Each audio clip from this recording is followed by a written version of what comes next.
ኢራን ጀግና ናት።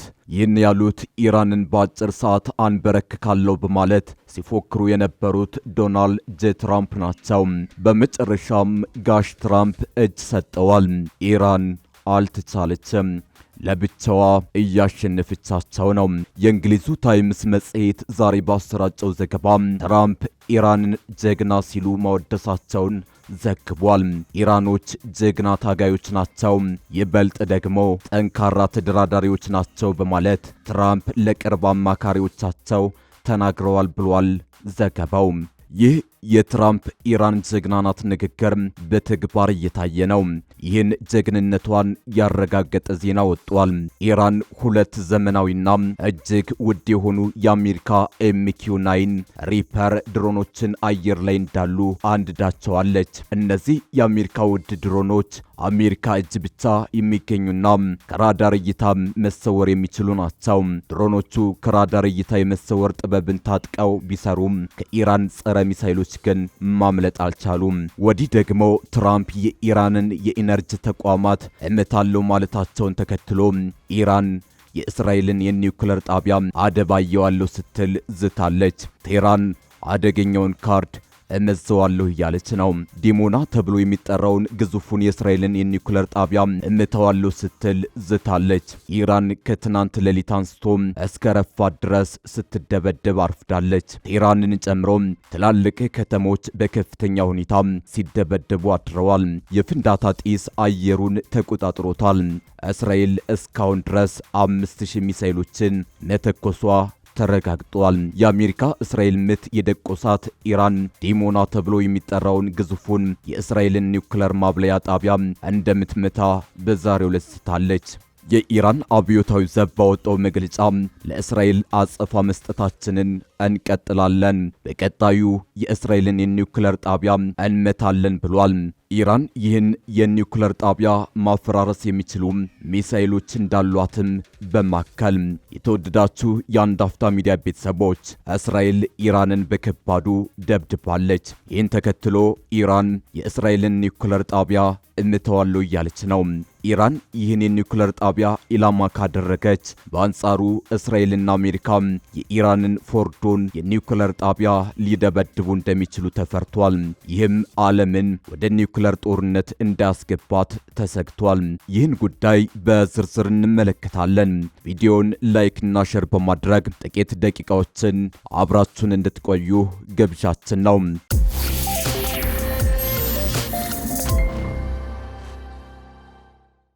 እስራኤል ኒውክሌር ጣቢያዋ ኢላማ ውስጥ ገብቷል። የኢራን ሲጃል ሚሳኤሎች ወደ ዲሞና ማዕከል አነጣጥረዋል። ዲሞና ተብሎ የሚጠራው የእስራኤል ኒውክሌር ጣቢያ የጥቃት ስጋት አንዣቦበታል። ኢራን ይህን ጣቢያ መትቼ ጦርነቱን አስፈዋለሁ እያለች ነው። ኢራን የእስራኤልን የኒውክሌር ተቋማት በተለይም ዲሞና የተባለውን የኔጌቭ የኒውክሌር ምርምር ማዕከልን ለማጥቃት ወታደራዊ ችሎታ እንዳላት ተናግራለች። ኢራን እንደ ሻሃብ 3 እና ሰጅል ያሉ ረጅም ርቀት የሚወነጨፉ ባሊስቲክ ሚሳኤሎች አሏት። እነዚህም በአጭር ደቂቃ ውስጥ እስራኤል ሊደርሱ የሚችሉ ናቸው። ነገር ግን ይህን የኒውክሌር ጣቢያ መምታት በጣም አስቸጋሪ እንደሆነ ባለሙያዎች ያስጠነቅቃሉ። ምክንያቱም እስራኤል እንደ አይረን ዶም፣ ዴቪድስ ስሊንግ እና አሮ ያሉ የላቁ አየር መከላከያ ስርዓቶች ስላሏት እነዚህም የጥቃት ሚሳኤሎችን ለማጥፋት የተነደፉ በመሆናቸው ነው። ኢራን እንዲህ ያለ ጥቃት ብትፈጽም ከባድ ምላሽ ሊያስከትል ይችላል። ይህም ቀጠናዊ ጦርነትን ሊያስከትል ይችላል። በቅርብ ጊዜያት ኢራንና እስራኤል መካከል ውጥረት እየጨመረ በመምጣቱ ኢራን የዲሞና ተቋማትን ለመምታት ዛቻ አሰምታለች። በተለይም እስራኤልና አሜሪካ በኢራን ላይ መንግስታዊ ለውጥ ለማምጣት ከሞከሩ እመታዋለሁ ብላለች። ነገር ግን እስካሁን እንዲህ ያለ ቀጥተኛ ጥቃት አልተደረገም። ባለሙያዎች እንደሚሉት ኢራን የእስራኤልን የኒውክሌር ተቋም በተለይ ዲሞና የኒውክሌር ሪአክተር ብትመታ የሚፈጠሩት መዘዞች በጣም ከባድና ብዙ ገጽታዎች ያሉት ይሆናል። እነሱን በዋና ዋና ክፍሎች እንመልከት። ዲሞና የፕሉቶኒየም ማምረቻ ሪአክተር ነውና ቀጥተኛ ጥቃት ቢደርስበት በተለይ ሪአክተሩ እየሰራ ከሆነ ሬዲዮ አክቲቭ ቁሶች ወደ አየር ሊለቀቁ ይችላሉ። ይህ የቸርኖቢል ወይም ፉኩሺማ አይነት ብክለት ሊያስከትል ይችላል። ምንም እንኳን ዲሞና ትንሽና የተለየ ቢሆንም በአቅራቢያ ያሉ ከተሞች ማለትም ዲሞና ከተማ፣ ቤርሼባ እና የእስራኤል ደቡባዊ ክፍል ከፍተኛ ሬዲዮ አክቲቭ ተጋላጭነት ሊደርስባቸው ይችላል። ይህም የአካባቢው ሰዎች ባልታወቀ በሽታና በካንሰር እንዲጠቁ ሊያደርግ ይችላል። በተጨማሪም ብክለቱ ወደ ጆርዳንና የእስራኤል ዋና ሕዝብ የሚኖርበት ማዕከላዊ ክፍል ወይም ወደ ዌስት ባንክ ሊሰራጭ ይችላል። ኢራን ይህን ብታደርግ ራሷን በከፍተኛ አደጋ ውስጥ ትጥላለች። ምክንያቱም እስራኤልና አሜሪካ የተሟላ ምላሽ ይሰጣሉ። ይህም የኢራንን መንግስት ሊያፈርስ ወይም ሊያጠፋ ይችላል። በአሁኑ ጊዜ የእስራኤል ኢራን ግጭት እየቀጠለ ቢሆንም ይህ የዲሞና ቀጥተኛ ጥቃት እስካሁን አልተከሰተም። እናም ኢራን ብዙውን ጊዜ ይህን እንደዛቻ ብቻ ትጠቀምበታለች። ይህ እርምጃ የክልል ወይም ዓለም አቀፍ ኒውክሌር ቀውስ ሊያስከትል የሚችል ከፍተኛ አደጋ ነው። ኢራን ዲሞናን ከመታች እና አሜሪካ ደግሞ የኢራኑን ፎርዶ እንደሚመቱ እርግጥ ይሆናል። ፎርዶ ከቴህራን በስተደቡብ በ200 ኪሎ ሜትር ርቀት ላይ ይገኛል። የተገነባውም በተራራ ተከቦ ከመሬት በታች ከ80 እስከ 90 ሜትር ጥልቀት ላይ ሲሆን ለዚህም ዋነኛ ምክንያቱ ከደህንነትና ከጥበቃ ጋር የተያዘ ነው። ኢራን ዩራኒየም 235 የተሰኘውን ለማግኘት ከምትጠቀምባቸው ቁልፍ የማበልጸጊያ ጣቢያዎች አንዱ ነው። ኢራን ዶፍ ማዕበል ማዝነቧን ተከትሎ እስራኤል ተጨማሪ ጥቃት ልትፈጽም እየተንቀሳቀሰች ነው። ከዚህ አስቀድሞ ግን አንድ ከፍተኛ የአሜሪካ ባለስልጣን የሰጡት አስተያየት እስራኤልን አስቆጥቷል። የአሜሪካው አዲሱ የውጭ ጉዳይ ሚኒስትር ማርክ ሩቢዮ በቅርቡ ለጋዜጠኞች የሰጡት መግለጫ ዋሽንግተንና በቴል አቪቭ ከፍተኛ ድንጋጤንና ቁጣን ቀስቅሷል። አንዳንድ ወገኖች ንግግሩን የአሜሪካ የሽንፈት አዋጅ ሲሉ ፈርጀውታል። ሩቢዮ ከኢራን ጋር ሊኖር ስለሚችለው ቀጥተኛ ጦርነት ሲያስረዱ አሜሪካ ያለችበትን የትጥቅ እጥረትና የኢራንን የማምረት አቅም እንዲህ በማለት አነጻጽረዋል። ከኢራን ጋር በምናደርገው ጦርነት ዙሪያ ግልጽ ሊሆኑ የሚገባቸው እውነታዎች አሉ። ኢራን በወር በመቶዎች የሚቆጠሩ ሚሳኤሎችን ማምረት ስትችል፣ እኛ ግን በወር ማምረት የምንችለው 6 ወይም 7 የሚሳኤል መከላከያዎችን ብቻ ነው ብለዋል። አሜሪካ ሚሳኤሎችን የመመከት አቅሟ ውስን መሆኑን በይፋ መነገሩ ለጠላቶቿ የልብ ልብ ይሰጣል ተብሎ ታምኗል። እስራኤል በአብዛኛው በአሜሪካ የጸረ ሚሳኤል ድጋፍ ላይ የምትተማመን በመሆኑ ይህ አቅርቦት የለንም የሚል አንድምታ ያለው ንግግር ቴል አቪቭን አስቆጥቷል። ከአሜሪካኖቹ መንትያ ህንፃዎች ጥቃት ማግስት ታዋቂው የአሜሪካ ጄኔራል ዊስሊ ክላርክ ወደ የአሜሪካው መከላከያ ማዕከል ባለ 5 ማዕዘኑ የፔንታጎን ህንፃ የወቅቱን የመከላከያ ሚኒስተር ዶናልድ ራምስፊልድን እንዲያነጋግሩ ይጠራሉ። አንድ ነገር ቀረበላቸው። በቀጣዮቹ 5 ዓመታት ውስጥ 7 የሙስሊም ሀገሮች ላይ ጦርነት እንዲከፈት መታቀዱ ይነገራቸዋል። የተጠቀሱት 7 ሀገራት ኢራቅ፣ ሶሪያ፣ ሊባኖስ፣ ሊቢያ፣ ሶማሊያ፣ ሱዳንና ኢራን ናቸው። ከ2001 ጀምረን በንቆጠር 25 ዓመታት እንዳለፉ እንረዳለን። የጊዜው ሰሌዳ ትክክል ባይመጣም እስካለፈው ሳምንት ድረስ ከሶማሊያ በስተቀር ሁሉም ሀገሮች የአሜሪካን በትር ቀምሰዋል። ኢራቅ ፈርሳለች። ሶሪያ ጎላን ተራራን አስረክባም አይለመደኝም ብላለች። የሊቢያ አይወራም። ሊባኖስ ተተራምሳለች። ሱዳን እየታመሰች ነው። ኢራን እነዚህን ሁሉ ቁጭ ብላ ስትመለከት ነበር። እነዚህ ሀገራት የአሜሪካና የእስራኤልን ጥምር አቅም ተጋፍጠዋል፣ ግን አንዳቸውም አልቻሉም። ኢራን አለመንበርከክን ሲናገሩት ልብ ያሞቃል። በርህ ላይ ሲመጣ ግን ታሪኩ ሌላ ሊሆን ይችላል። አሜሪካ ኢራን ላይ አቂማለች። ባራክ ኦባማ ትንሽ የመተንፈሻ ዕድል ሰጠዋት ነበር፣ ግን ወግ አጥባቂዎቹ አልወደዱላቸውም። ኒውክሌር ማብለያዎቹንም ለኃይል ማመንጫ እንድትጠቀምበት ፈቅደው ነበር።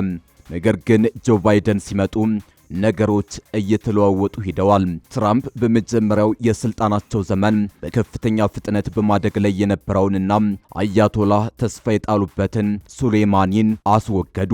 የትራምፕና የኔታንያሁ ህብረት በሁለቱ ሀገራት መካከል ከነበሩት ምዕራፎች ሁሉ የላቀ ሆኖ ባለበት ወቅት አሜሪካ ለኢራን ደጋግማ አታደፍርሽብኝ ብላ ነበር። ኢራን ሁኔታውን አላገናዘበችም። መተናኮሉን የነስረላህ ሄዝቦላን ማስታጠቁንና ማገዙን ቀጠለች። የቀጠናው ኃያልነቷን የማሳየት አባዜ ተጠናወታት። እስራኤላውያን አልወደዱትም። ሞሳድ ስራውን አጠናክሮ ቀጠለ። የአፍጋኒስታን ስደተኞችንና ኢራን ውስጥ ያለውን የብሔር ሽኩቻና ፍትጊያ ተጠቅሞ አኩራፊዎቹን መመልመልና መረጃ መሸመቱን ቀጠለ። የአፍጋኒስታን ስደተኞች ሰላዮች $100 ያነሰ እየተከፈላቸው መረጃዎችን ያስተላልፋሉ። እስራኤል መረጃዎችን እየተጠቀመች ምንጠራዋን ቀጠለች። የኢራንን ታላላቅ ሳይንቲስቶችና ከፍተኛ ባለስልጣኖቿን ሁሉ አንድ ባንድ መነጠሉን ቀላል የቤት ስራ አደረገችው። ቴህራን ግን አልባነነችም። እያንዳንዱን የእስራኤል ማዕዘን የሚያደርስ ሚሳኤል ፈበረከች። የእስራኤልን የአየር ክልል መጣስ ቻለች ተብሎ ጉድ ተባለ። ይሁንና ግን አንድም የእስራኤልን ባለስልጣንን መጣል አልቻለችም። በንጽጽር ኢራን ከሌሎች 6 ተጠቃሾቹ የሙስሊም ሀገራት የተሻለ ታሪክና ወታደራዊ አቅም እንዳላት ይታወቃል። ግን አሜሪካ ደግሞ የማይነጥፍ አቅምና እስራኤልን ያክል አጋዥ ይዛለች። ጀርመንን፣ ሶቪየት ህብረትን፣ ጃፓንን ያንበረከከችበት ልምድ ከ7 ዓመታት በላይ የሥርዓታት ለውጥና ከ50 በላይ የመንግስት ግልበጣ ልምድ ያካበተችውን አሜሪካ ሀያላኑም አይደፍሯትም። ታይዋን የቻይና አንድ አካል ነች፣ አሜሪካም ታምናለች። ነገር ግን የቻይና መርከቦች ወደ ታይዋን መጠጋት አይችሉም። አሜሪካ ጀቶች ተሸካሚ የጦር መርከቦች መንጠራራት ሲጀምሩ ቻይና ወደ ጓዳዋ ትመለሳለች። የቻይና አቅም ከኢራን ጋር አይወዳደርም። ቻይና ግን የምትጫወተው ዲፕሎማሲ የእርጋታ ፖለቲካ ነው። ትሩፋትም አላት። ኢራንስ ለምን ያክል ጊዜ መዋጋት ትችላለች? ከቀጠናዋ ውጭ አንድም የወታደራዊ ካምፕ የሌላት ኢራን ከ700 በላይ ዓለምን ያካለለ ወታደራዊ ካምፕ ካሏት ከሀገር ጋር ና ይዋጣልን ማለት ምን ሊባል ይችላል? የፐርሻ ዘመን ገናናነትን እያሰቡ የአሁኗን ዓለም አቀፍ ሀያል ሀገር መሳፈጥ በእሳት መጫወት ነው። ላለፉት 25 ዓመታት ኢራን በአሜሪካ የጠላትነት ዝርዝር ውስጥ ቁጥር 1 ቦታን የያዘች ሀገር ናት። ኢራን በእነዚህ 25 ዓመታት የአሜሪካ ጠላቶች አጋዥ፣ አደራጅና አስታጣቂ ነበረች።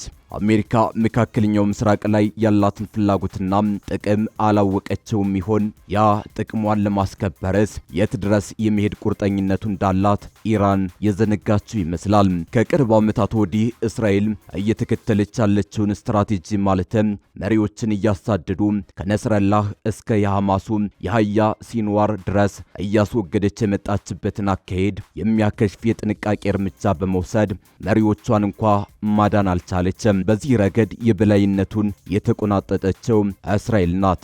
ለዘመናት አሁን ሚሳኤሎች መተኮስ ትችላለች።